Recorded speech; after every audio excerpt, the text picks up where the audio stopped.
Hey guys, it's Angie Atkinson, and I'm back with another episode of Go Ask Angie. Today we will be talking about some questions from Mason Office Supply. So let's get started. Okay, so like I said, my name's Angie Atkinson. I'm a certified life coach and author and a survivor. Learn more about narcissism and narcissistic abuse recovery at queenbeing.com. Also visit narcissismsupportcoach.com and booksangieWrote.com. All right, so let's just get right to it, shall we? Okay, so right here, Mason Office Supply is our YouTuber who has asked two questions that I find very interesting. Number one, Mason Office Supply says, my narcissist will go into that humorous rage game, and I would say a positive thing about him. He would say, I'm not a great guy. I think you know that. Does that classify him as a covert narcissist?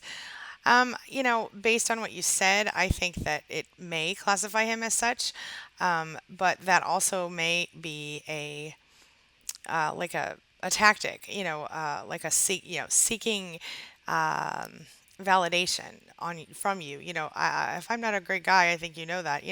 If you typically responded by saying things such as, "Oh, honey, you know you're a great guy. I think you're amazing," or something of that nature that's more you and not me, you would I would suggest that maybe his issue was that he was seeking praise. Now, of course, the other thing could be that he is simply not in a position to take criticism well because he is praise well because he's a covert narcissist and hates himself secretly. So I think it would just depend on other behaviors that, whether he sought attention in other situations or felt upset when he wasn't the center of attention. There are a lot of different things that could divide that. But essentially, with him being someone who denies his greatness whenever you would say something nice about him, definitely could indicate a potential covert narcissist. I would have to have more information. If you'd like to leave that below, I would be happy to respond again in another video to that question. Okay. Now, the other thing that Mason Office Supply says here is, let's see, with the silent treatment, should I simply let him make the first move of contacting me? I'm thinking that once he reaches out to me, I should talk to him briefly without showing any signs of his behavior, right? Okay. Now, in my opinion, if you're still in a position where you're still dealing with this narcissist because you have to for some reason, then I think you should consider speaking to him briefly without, yeah, doing the gray rock thing, only saying what you have to say. So if you're co-parenting with this person, yes, absolutely. If you don't have any reason to be tied to him except for your relationship that exists or existed, then I would say just go no contact. The only reason that you should need to be in contact with this person is if you are still dealing with him because you're working on getting out of the situation, or because, like I said, you're co-parenting or it's someone you work with. But yes, definitely do not allow him to affect you, because when he sees that you're not bothered by his silent treatment or whatever other tactic he's putting on you to manipulate you, he will understand that he doesn't affect you. And so then he will think, well, I either have to try something new or I have to move on to a different victim, because this person isn't giving me the supply that I want. So that's what I would say with that. And as I was scrolling down, I noticed there was one more comment from you. So let me just see if you have any other questions. Okay. So Mason Office Supply on this one says, I came across your video on narcissists and I like the way you are on point with personality of a narc. Currently, I went back to my narcissist, and it's a result of all my family members, siblings, and parents also being narcissists. All of the Mason Office Supplies friends, all of my friends who have met my family say I am nothing like my siblings. With that said, my reason for reconnecting to my narcissist is he's the only person that I have who helps me during a moment of crisis. However, I know his helping is motivated by getting back with me. Okay, here's where I feel our dysfunctional relationship is odd. He admits to being crazy making as well as I am too good for him. Furthermore, we talk about our fear of being close to anyone. And she says, the moment I experience intimacy with him, immediately I want to up and leave. Something happens inside me and I can't wait to leave him. This is not only with him, but the way I feel of any love interest. In my case, I think my narcissist cycle of separating from me provides relief. I don't know. Can you or any of the other commenters understand this conflict with myself? I'm aware that my fear is the reality of actually finding someone who wants a commitment. Anyone who makes me feel losing freedom, I want to get away fast. I don't even know it is possible for me if it's possible for me to get rid of this problem. I think my reason for being back with my narcissist, I think this is my reason. I feel like we have a friendship of being able to put our challenges on the table. However, I know he will discard me, but help me out during a crisis. I don't know how to fix myself from fear of closeness. Okay. Whoo-wee, that is crazy. Okay, Mason Office Supply, let's talk about this.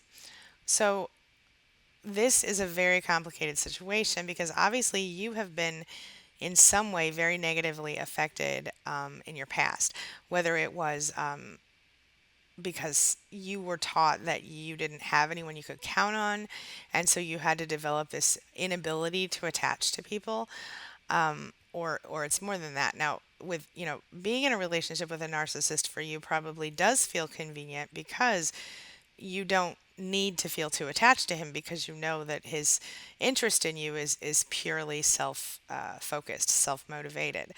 So I think if I'm in your situation, I'm going to want to go into a coaching situation or even a counselor situation because what you need is you need someone to help you figure out where that motivation comes from for you. Have you been in a situation before with a narcissist and that person hurt you so badly, and so now you're afraid to be in another situation again, and so you're intentionally choosing someone you can't make a future with? Is it possible that the person that you're dealing with is just like a band-aid because you need a certain amount of help and or intimacy in your life as a human being, maybe, or just physical closeness, or even just someone to speak with or talk to sometimes? I totally see where you're coming from, and I could see that, you know, that is something that I think I went through a little bit after my first marriage, especially because I was A, very afraid of getting stuck again, and B, I was very afraid of, falling for another narcissist. And so for a while, I just, went on a lot of first dates, and I couldn't even bring myself to date anyone twice. And that was very difficult for me because I'm not. The kind of woman I want to be committed to an individual person. And I think a lot of us who have been abused by narcissists do that. So I would ask you to consider your motivation. What could have happened, in your past to have made you fear commitment and be afraid? Do you have a hidden fear of abandonment? Are you afraid that something inside of you can't, is going to be so injured by the loss of love that you won't allow yourself to love at all? This could be the case if you had an absentee parent, if you had a narcissist parent who neglected you rather than, even sometimes in the situation where you're being overparented by a narcissist, you may not have the same experience here. But if you're being neglected, and if you're the child of a narcissist who is just simply ignored all the time, that could be a whole other ball of wax. So, again, if you have a moment, I would truly like it if you would leave me a comment or send me an email privately at angyyatkinson@gmail.com, letting me know that you're the person who I responded to in this video, and I will be very happy to, offer any support that I can. And I also have, private coaching sessions available. You can contact my assistant Haley, or you can just reach out to me and I'll respond back to you there. angyyatkinson.com is my email address. angyyatkinson@gmail.com. I'm sorry. It's been a long day.